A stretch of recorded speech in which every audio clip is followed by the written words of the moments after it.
yaitu kilas balik sejarah kota yang akan disampaikan oleh Bapak Mufti. Kepada Bapak Mufti, waktu dan tempat dipersilahkan.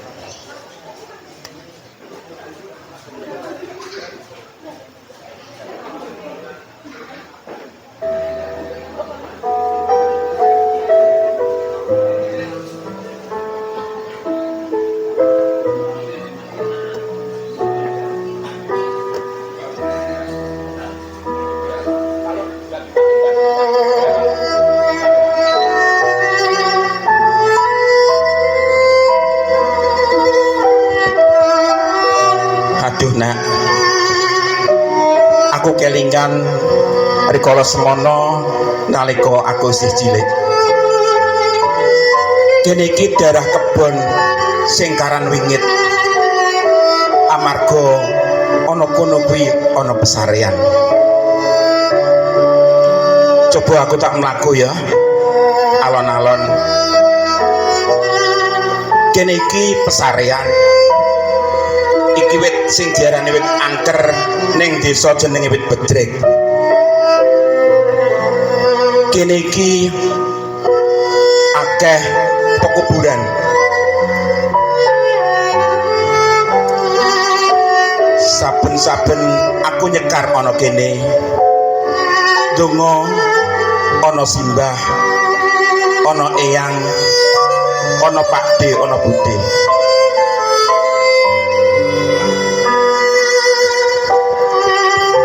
Ya. Saiki aku go kelingan sing mati ora gur awak bapak ibu eyang nanging para pahlawan. Sedihku dina iki nanging uga kebahagiaanku ana ing hari kemerdekaan Republik Indonesia sing angka 80.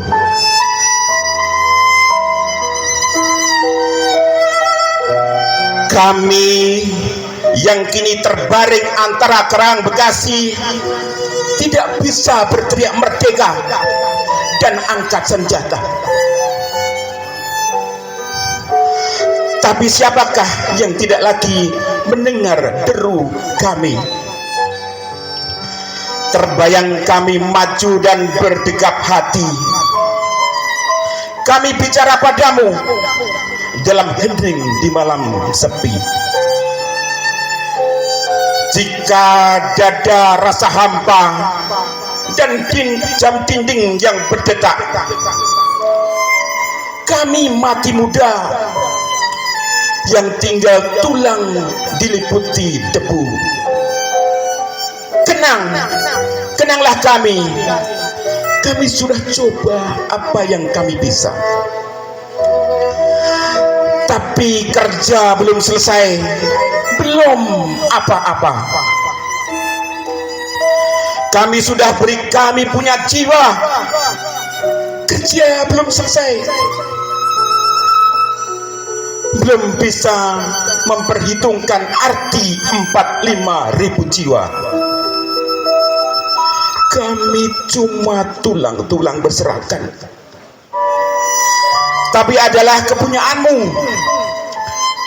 Kaulah lagi yang menentukan nilai tulang-tulang berserakan. Ataukah jiwa kami melayang untuk kemerdekaan, kemenangan dan harapan, atau tidak untuk apa-apa? Kami tidak tahu. Kami tidak lagi bisa berkata. Kaulah sekarang yang berkata. Kami bicara padamu dalam hening di malam sepi, dan dada rasa hampa dan jam dinding yang berdetak. Kenanglah jiwa kami. Teruskan jiwa kami menjaga Bung Karno, menjaga Bung Hatta, menjaga Bung Syahrir. Kami sekarang mayat, berilah kami arti. Berjagalah terus di garis batas pernyataan dan impian. Kenanglah kami yang tinggal tulang-tulang diliputi debu. Beribu kami berbaring antara Kerawang dan Bekasi. Demikianlah Bapak Ibu dan saudara-saudara, sebuah karya puisi dari Khairil Anwar. Semoga puisi ini memberikan semangat pada kita semua untuk selalu mengingat jasa-jasa dari pahlawan. Dan saat ini, di malam hari ini, saya akan memutarkan sebuah kisah sejarah, walau hanya salah satu. Inilah kita perkenalkan dulu salah satu tokoh yang cukup menginspirasi bagi kita. Silakan Mbak Bella, Mbak Sukma, untuk dimulai dari awal ya. Agak besar sedikit.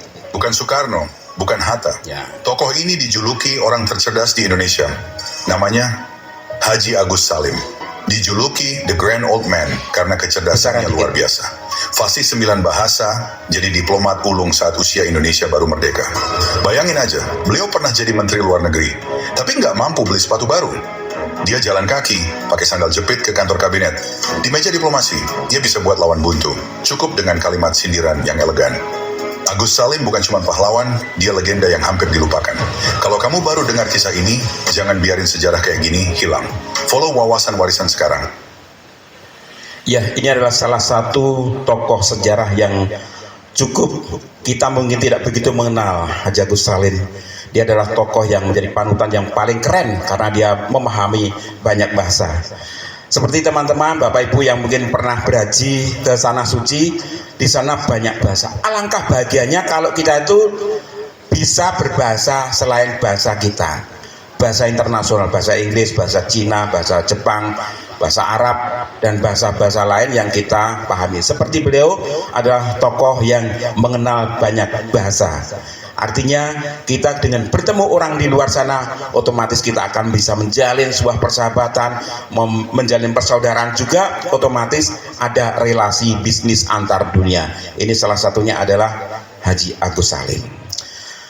Bapak Ibu, sebagai yang kedua, video kedua, kita akan putar. Kalau ini dari tingkat internasional, kita akan mengenal kota Solo. Barangkali teman-teman, adik-adik belum mengenal kota Solo, silakan Pak untuk diputar tentang kota Solo.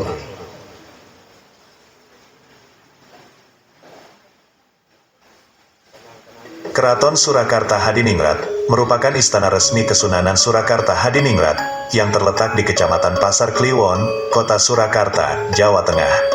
Setelah Keraton Kartasura hancur akibat geger pecinan di tahun 1743, Sri Susuhunan Pakubuwono II membangun sebuah keraton baru di Desa Sala yang letaknya tidak jauh dari Bengawan Solo.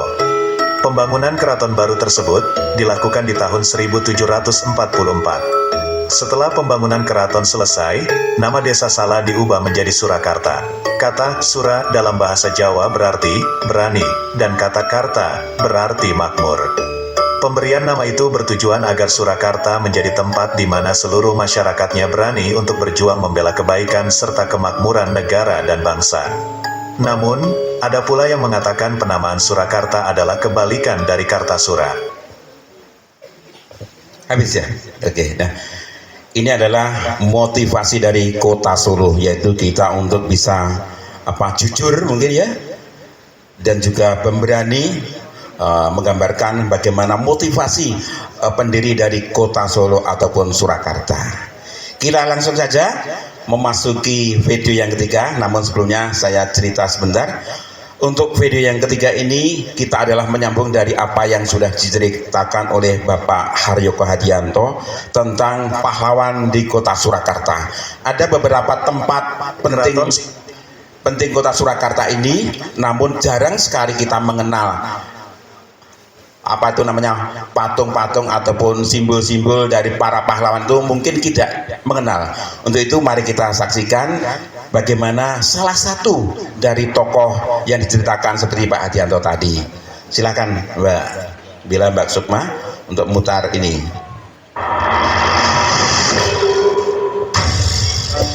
Monumen Mayor Ahmadi adalah tugu berupa patung untuk memperingati peristiwa sejarah serangan umum 4 hari di kota Solo pada tanggal 7 hingga 10 Agustus 1949. terletak di Jalan Abdurrahman Saleh, Stabelan, Kecamatan Banjarsari, Kota Surakarta. Monumen ini diresmikan oleh mantan Panglima TNI, Jenderal Joko Santoso, dan juga Wali Kota Surakarta kala itu, Insinyur Joko Widodo, pada tanggal 7 Agustus 2010. Monumen ini memperlihatkan patung dari sosok Mayor Ahmadi yang memegang senjata di tangan kanannya dan juga sebuah buku di tangan kirinya. Penggambaran ini menunjukkan bahwa dirinya sebagai sosok pemimpin tentara pelajar yang harus menyeimbangkan tugasnya sebagai prajurit di medan perang dan juga sebagai pelajar yang harus menuntut ilmu dalam segala situasi.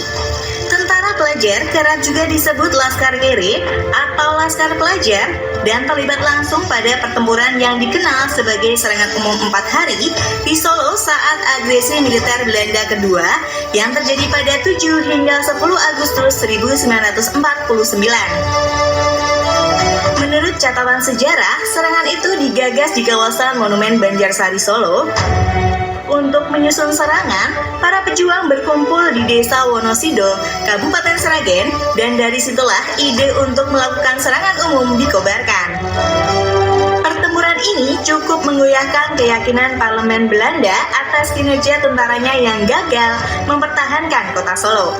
Hal itu memaksa Perdana Menteri Belanda mengakomodasi tuntutan delegasi Indonesia sebagai syarat sebelum mereka bersedia menghadiri konferensi meja bundar.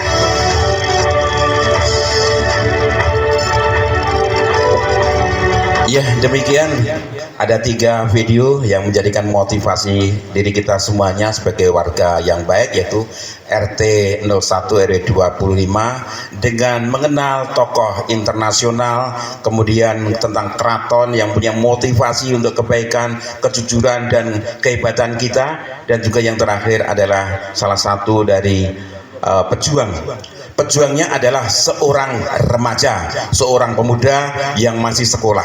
Berarti tugas kita adalah seorang pejuang juga saat ini.